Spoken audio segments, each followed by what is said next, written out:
ইসলামে সপ্তাহের ৭ দিনের মধ্যে শুক্রবার হল সবচেয়ে বরকতময় ও গুরুত্বপূর্ণ দিন। আরবিতে শুক্রবারকে বলা হয় ইয়াউমুল জুমুয়া। জুমুয়া মানে হল সমাবেশ বা একত্রিত হওয়া। শুক্রবারে মুসলমানরা মসজিদে একত্রিত হয়ে জামাতে নামাজ পড়ে। এ দিন আল্লাহর কাছে বান্দার দোয়া বেশি কবুল হয়, তাই একে বলা হয় সপ্তাহের ঈদ। আল্লাহ কোরআনে বলেছেন, হে ঈমানদারগণ, যখন জুমার দিনের নামাজের জন্য আহ্বান করা হয় তখন আল্লাহর স্মৃতির দিকে ছুটে যাও এবং ক্রয় বিক্রয় বন্ধ করো। এটা তোমাদের জন্য উত্তম, যদি তোমরা বুঝতে। সূরা জুমুয়া ৯। রাসূলুল্লাহ সাল্লাল্লাহু আলাইহি ওয়াসাল্লাম বলেছেন, সপ্তাহের সেরা দিন হল শুক্রবার। সহিহ মুসলিম। শুক্রবারের ইতিহাস।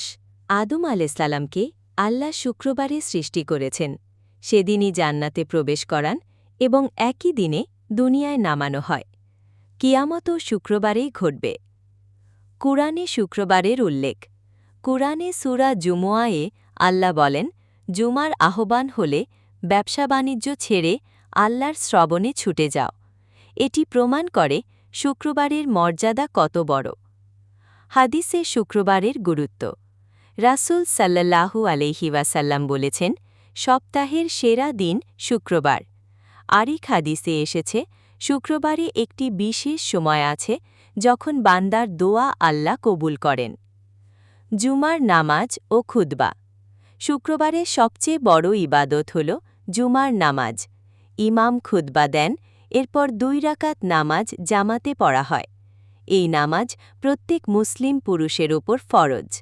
শুক্রবারের বিশেষ আমল: ১. গোসল করা। ২. পরিষ্কার পোশাক পরা। ৩. সুগন্ধি ব্যবহার করা। ৪. সূরা কাহফ তেলাওয়াত করা। ৫. দুরূদ শরীফ বেশি পড়া। ৬. আল্লাহর কাছে দোয়া করা। সামাজিক ও আধ্যাত্মিক শিক্ষা। শুক্রবার ঐক্যের শিক্ষা। শুক্রবার আমাদের শেখায় ঐক্য, ভ্রাতৃত্ব ও সমতা। ধনী গরিব সবাই একই সারিতে দাঁড়ায়। এতে সমাজে ভালোবাসা বাড়ে, ঈমান শক্ত হয়। অন্য ধর্মের সাথে তুলনা। ইহুদিদের বিশেষ দিন শনিবার, খ্রিস্টানদের রবিবার, কিন্তু আল্লাহ মুসলমানদের জন্য বেছে নিয়েছেন শুক্রবারকে।